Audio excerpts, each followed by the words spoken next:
Hi hello ನಮಸ್ತೆ, ಇತಾಸ್ healthy ವರ್ಲ್ಡ್ಗೆ ಸ್ವಾಗತ. ನಮ್ಮ ಬೆಣ್ಣೆ ಕೃಷ್ಣಂಗೆ ಇಷ್ಟವಾದ ಪದಾರ್ಥ ಬೆಣ್ಣೆ. ಆಗಿನ ಕಾಲದಲ್ಲಿ ಮನೆಯಲ್ಲೇ ತಯಾರಿಸ್ತಾ ಇದ್ರು ಬೆಣ್ಣೆನ. ಆ ಬೆಣ್ಣೆಯಿಂದ ತುಪ್ಪ ಮಾಡ್ಕೊಂಡು ತಿಂತಿದ್ರು. ಎಲ್ಲರೂ ಗಟ್ಟಿಮುಟ್ಟಾಗಿ ಚೆನ್ನಾಗಿದ್ರು, ಆರೋಗ್ಯವಾಗಿದ್ದರು. ಈಗಿನ ಕಾಲದಲ್ಲಿ ಜಾಸ್ತಿ ಯಾರೂ ಮಾಡಲ್ಲ. ನಾವು ಒಂದು ಈಸಿ ಮೆಥಡಲ್ಲಿ ಬೆಣ್ಣೆ ಮಾಡೋಣ. ಅದಕ್ಕೆ ನೋಡಿ, ನಾವು ತುಂಬ ದಿನದಿಂದ ಕೆನೆನ ಹೀಗೆ ಸಂಗ್ರಹಿಸಿ ಇಟ್ಕೋತಾ ಇದ್ವಿ ಫ್ರಿಡ್ಜಲ್ಲಿ. ಆ ಕೆನೆನ ಒಂದು ಪಾತ್ರೆಗೆ ಹಾಕ್ಕೊಳ್ಳಿ. ತುಪ್ಪ ಮತ್ತು ಬೆಣ್ಣೆ ಮಕ್ಕಳ ಮೂಳೆನ ಗಟ್ಟಿ ಮಾಡುತ್ತೆ. ಆಲ್ಮೋಸ್ಟ್ 80% ಫ್ಯಾಟ್ ಇರೋದ್ರಿಂದ ಮಕ್ಕಳಿಗೆ ವೆಯ್ಟ್ ಗೇನ್ ಮಾಡುತ್ತೆ. ಇದು ನಮ್ಮ ಸ್ಕಿನ್ ಹೆಲ್ತಿಗೆ ಹಾಗೂ ತುಟಿ ಏನಾದರೂ ಒಡೆದಿದ್ರೆ ಅದನ್ನು ಮಾಯಿಶ್ಚರೈಸ್ ಮಾಡುತ್ತೆ. ಇದು ಹಾಲು ಕಾಯಿಸಿ ಮೇಲ್ಗಡೆ ಕೆನೆ ಬರುತ್ತಲ್ವ, ಅದೇ ಕೆನೆನ ನಾವು ತುಂಬ ದಿನದಿಂದ ಇಡ್ತಾ ಇದ್ವಿ. ನೋಡಿ, ಈಗ ಪಾತ್ರೆಗೆ ಹಾಕಿದ್ದೀವಿ. ನಾವು ಮಾಡೋ ಅಡುಗೆಗಳಿಗೆಲ್ಲ ವೆಜಿಟೇಬಲ್ ಆಯಿಲ್ಗಿಂತ ಈ ಬೆಣ್ಣೆ ತುಪ್ಪ ಯೂಸ್ ಮಾಡಿದ್ರೆ ಒಂದು ಡಿಫ್ರೆಂಟ್ ಆಗಿರೋ ಟೇಸ್ಟ್ ಕೊಡುತ್ತೆ. ಈ ಒಂದು ಕೆನೆಗೆ ನೀವು ಕೋಲ್ಡ್ ವಾಟರನ್ನು ಹಾಕಬೇಕು.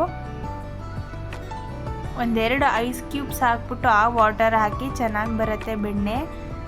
ನೋಡಿ, ಈಗ ಚೆನ್ನಾಗಿ ವಿಸ್ಕ್ ಮಾಡ್ಕೋಬೇಕು. ಚೆನ್ನಾಗಿ ಮಿಕ್ಸ್ ಆಗಬೇಕದು. ಬೆಣ್ಣೆ ಎಲ್ಲ ಮೇಲ್ಗಡೆ ತೇಲ್ಕೊಂಡು ಬರುತ್ತೆ. ಅಲ್ಲೇವರೆಗೂ ನೀವು ಮಿಕ್ಸ್ ಮಾಡ್ತಾನೇ ಇರಬೇಕು.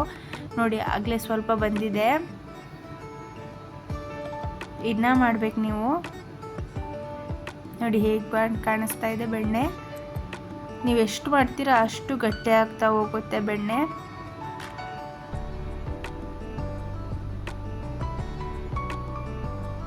ನೋಡಿ ಎಷ್ಟು ಚೆನ್ನಾಗಿ ಬಂದಿದೆ.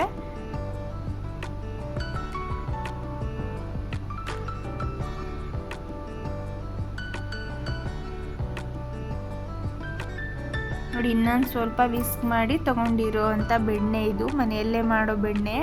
ಈ ಬೆಣ್ಣೆನ ಯೂಸ್ ಮಾಡಿಕೊಂಡು ಒಂದು ಟೇಸ್ಟಿಯಾದ ಇಂಡೋ ವೆಸ್ಟರ್ನ್ ಪಾಸ್ತಾ ಮಾಡೋಣ ಬನ್ನಿ. ಈ ಪಾಸ್ತಾ ಬಂದುಬಿಟ್ಟು ಮೈದಾದಲ್ಲ, ಸೂಜಿದು ರವೆ ಪಾಸ್ತಾ ನಿಮಗೆ ಸಿಗತ್ತೆ. ರವೆದು, ಗೋಧಿದು ಎಲ್ಲ ಥರ ಸಿಗತ್ತೆ. ನಾವು ರವೆ ತೊಗೊಂಡಿದ್ದೀವಿ. ನೋಡಿ, ಆಗಲೇ ಮಾಡಿದ್ವಲ್ಲ, ಬೆಣ್ಣೆ ಹಾಕಿದ್ದೀವಿ. ಬೆಣ್ಣೆ ಕಾಯ್ತಾ ಇದೆ, ಕರಗ್ತಾ ಇದೆ. ನೋಡಿ ಎಷ್ಟು ಚೆನ್ನಾಗಿ ಬರ್ತಿದೆ. ಈಗ ಸಣ್ಣಗೆ ಹೆಚ್ಕೊಂಡಿರೋ ಒಂದು ಅರ್ಧ ಈರುಳ್ಳಿ ಹಾಕಿದ್ದೀವಿ. ಬೆಣ್ಣೆ ಜೊತೆ ಘಮ್ ಅಂತ ಸ್ಮೆಲ್ ಬರ್ತಾ ಇದೆ. ಹಾಗೆ ಸಣ್ಣಗೆ ಹೆಚ್ಚಿರೋ ಒಂದು ಟೊಮ್ಯಾಟೊ, ಹಾಗೆ ಸ್ವಲ್ಪ ಗರಂ ಮಸಾಲ, ಸ್ವಲ್ಪ ಪೆಪ್ಪರ್ ಪುಡಿ.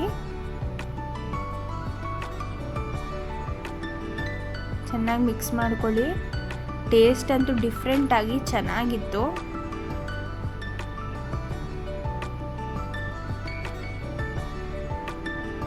ಹಾಗೆ ಇದು ಪಾಸ್ತಾ ಸಾಸ್ ಮಾಡೋ ಅಂಥ ಪೌಡರು.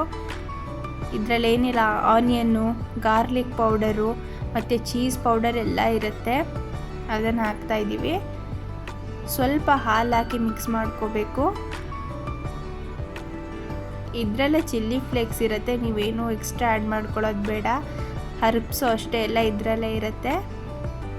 ನೋಡಿ ಹೇಗೆ ಮಿಕ್ಸ್ ಆಯಿತು. ಚೀಸ್ ಥರ ಎಲ್ಲ ಬರ್ತಾಯಿದೆ. ಈಗ ಉಪ್ಪು ಮತ್ತು ಎಣ್ಣೆ ಹಾಕಿ ಬೇಯಿಸ್ಕೊಂಡು ಇಟ್ಕೊಂಡಿರೋ ಅಂಥ ಪಾಸ್ತಾ ಹಾಕ್ತಾಯಿದ್ದೀವಿ. ಸ್ವಲ್ಪ ಪಾಸ್ತಾ ಬೇಯಿಸ್ಕೊಂಡಿರೋ ನೀರು ಹಾಕಿ ಮಿಕ್ಸ್ ಮಾಡಿದ್ರೆ yummy and tasty pasta ready ಆಗುತ್ತೆ. ಇಂಡೋ ವೆಸ್ಟರ್ನ್ ಪಾಸ್ತಾ ನಾವೇ ಮನೆಯಲ್ಲೇ ಮಾಡಿರೋ ಅಂಥ ಬೆಣ್ಣೆಯಿಂದ ಮಾಡಿರೋದು. ನೋಡಿ ಎಷ್ಟು ಚೆನ್ನಾಗಿ ಕಾಣಿಸ್ತಾ ಇದೆ. ಎಷ್ಟು ಕ್ವಿಕ್ಕಾಗಿ ಮಾಡಿದ್ವಿ ಅಲ್ವಾ. ನೀವು ಎಲ್ಲರೂ ಒಂದ್ಸಲ ಟ್ರೈ ಮಾಡಿ ಹೇಗೆ ಬಂತು ಅಂತ ನಮಗೆ ಕಮೆಂಟ್ ಬಾಕ್ಸ್ ಮೂಲಕ ತಿಳಿಸಿ. ನಮ್ಮ ವಿಡಿಯೋನ ನೋಡಿದವರು ಲೈಕ್ ಮಾಡಿ, ಶೇರ್ ಮಾಡಿ, ಕಮೆಂಟ್ ಮಾಡಿ ಹಾಗೂ ನಮ್ಮ ಚಾನಲ್ನ ಸಬ್ಸ್ಕ್ರೈಬ್ ಮಾಡಿ. Thank you so much.